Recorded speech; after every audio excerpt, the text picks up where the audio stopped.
Speaking of permission, Kenny Stubblefield, JB Smiley says that says not so fast to the University of Memphis. Now I'm going to play devil's advocate on this situation, Kenny, because when the initial news came out that Fred Smith was dropping off the $50 million, the STEMI, I had questions. Yep. I was like, all right, when they say the city is doing this, who is the city? Like, who said this? Like, who like said, okay, this is happening? That was my first question. Then I had questions about the details of this, how this would work. And I was like, okay, this seems, I don't want to give an emotional response to this. I also don't have an intellectual response. So I'm like, all right, let me see how this plays out. And I'll say this. Don't get anything I'm saying twisted. I think that JB Smiley is coming off as a goof. I think he looks ridiculous in all this. I think that the overall point that he's making, it doesn't feel genuine. It feels like this is a bigger play for something that's personal to him. It feels like a power play. He seems extremely arrogant how he's going about doing this. And, yeah, that's kind of how I feel about that because everything seems a little self-serving when it comes down to him. And me and my Tiger football brethren. Yes. My brothers, we've been united against Y'all on the same page, We're man. on the same page, man. Yeah. And I'm asking JB Smiley, bro, why are you going through this? Because I'm looking like, yeah, I didn't even get that. Right. I wonder what that brother DM's looking like, man. Oh, man. But I know a lot of people are saying they're not voting for him. He's doing the most, and he's getting killed. He's getting cooked on Twitter for sure. I will say this. Can I say one thing real quick? Yeah, go ahead. There's one thing that was said. I think it was by Commissioner Jones, who's the chairman of the city commission. Mm-hmm. He said one thing in the meeting today that kind of did ring a little bit true to me. Mm-hmm. Is like y'all. Like, we've not been a part of this conversation at all. And you asked the question earlier, like, when you talk about who the said city, this? Huh? Go ahead. Who said this, though? Like, who said this is, like, who said, okay, the city's going to give the Liberty Bowl to Memphis? Like, it was a part of the negotiations, I guess. With who? With Jim Strickland, the mayor. So Jim Strickland said this? It seems like it. It seems like that was a part of the negotiations. Okay.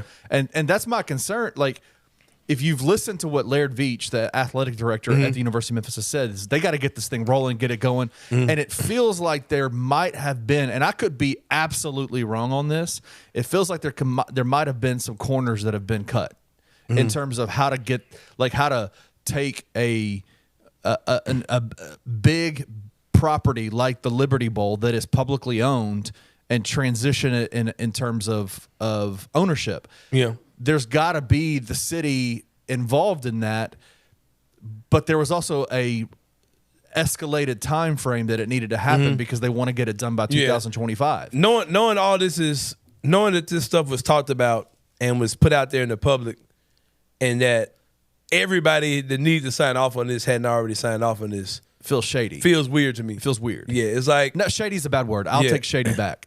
It feels weird. It feels like they jumped the gun. Yes. Like they spoke out of turn. Like they spoke a little bit too soon. But I would also say, JB Smiley, read the freaking room, bro. Yeah, he's with the shit. He's with the shit, man. Read the room. Oh man, like I said, it feels good to. I'll give you a comparison off the air. Okay. It feels good to see somebody else get that heat from University of Memphis football fans. Other than myself, man. But that brother's out there just fighting an unnecessary battle, feels like to me. One of the things he's talking about is that he wants 4 city councilmen to have board seats on the U of M group board for the whole project of the school having the ownership rights to it.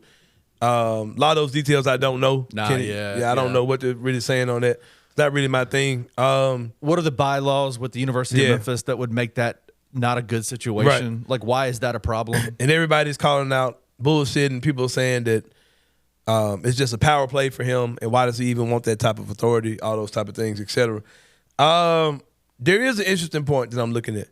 It says that there is $28.75 million in debt that the city has for that for the Liberty Bowl, right? That's debt that they money lost, right?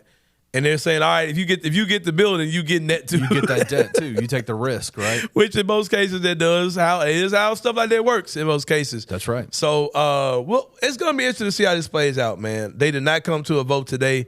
And they will resume the vote on December the 19th, which is also the date that John Morant comes back. I think Tiger basketball has a game.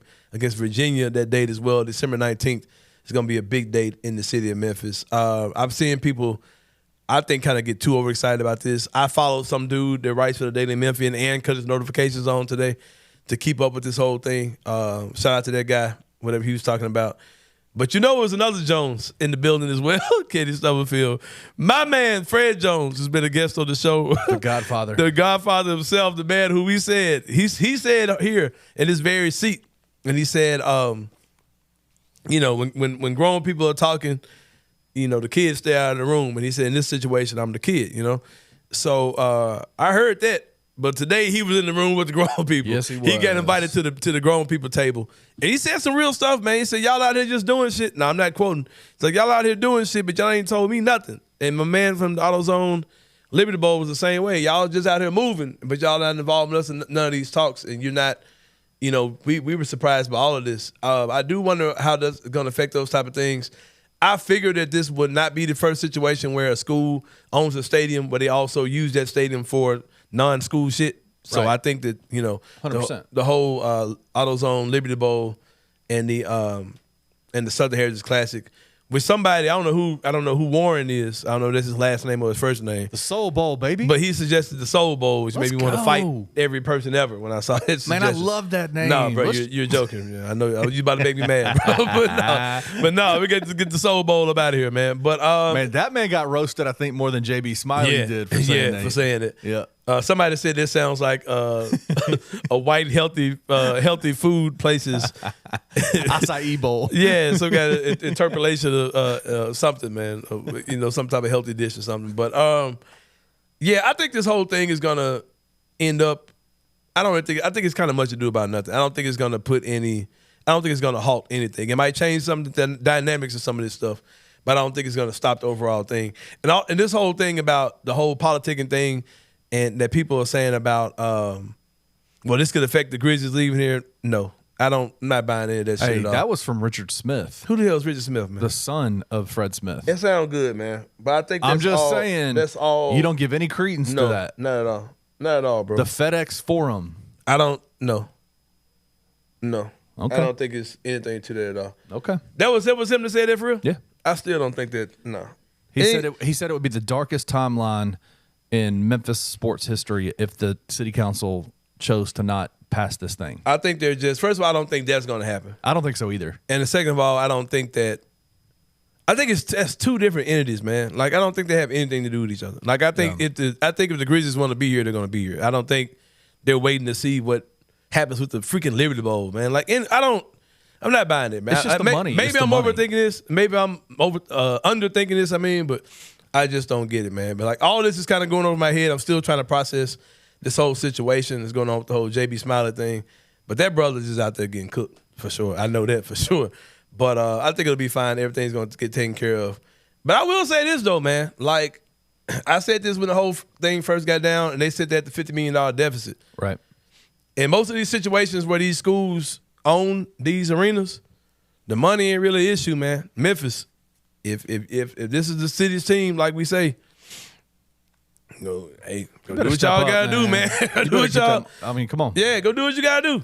Yeah. If they say it's a $28 million debt, hey, go raise it, go pay for it. You know what I mean? If that's what it is, and whatever needs to be done, like go get the $50 million, the gap between what the Smiths are donating or whatever. But yeah, go do what you need to do, man, for sure. Like if that's what it is, put your money where your mouth is, for sure. Now it seems like it's $78 million, right? That's what I'm saying, they need 50 to match the Smith donation. Yeah, and they got $28 million. They're gonna be in the hole. Debt. Yeah, so do what you need to do, because I do think that if you're serious about being in a Power 5 conference and all those type of things, hey, you got to pay to play, bro. SMU just did it. You know what I mean? Yep. So do what you need to do. There's a lot of millionaires in the city. Find you about 78 of them.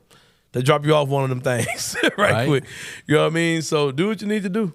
It is wild because we don't know. It's a wild story. Again, and just to kind of wrap it up, I guess, with you is we don't know the ins and outs of the way that the city commission, the how that all works politically. Yeah, it all sounds crazy to me. There's a lot of stuff that we don't understand, and it's okay that we don't understand it. But it's just more so the cut in the corners thing.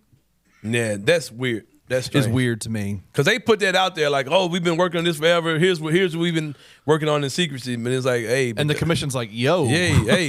Hey, you knew you had to sign. You knew we had to vote on this. We're going to give away one of the biggest buildings in the city. Like, okay, so let's break that down. Yeah. So I get it, but it's like, it's all dumb. Because it's like, all right, man. Just read the room, bro. Get out the way and just let this happen. Let's get out the way. And somebody said this too, like, yeah, you have a debt, but we're also taking that debt off of you. So, there's a trade-off in that for sure. But I get it. I honestly get both sides of it. So we'll see how the whole thing plays out. I'm not going to act like I'm an expert in any of this.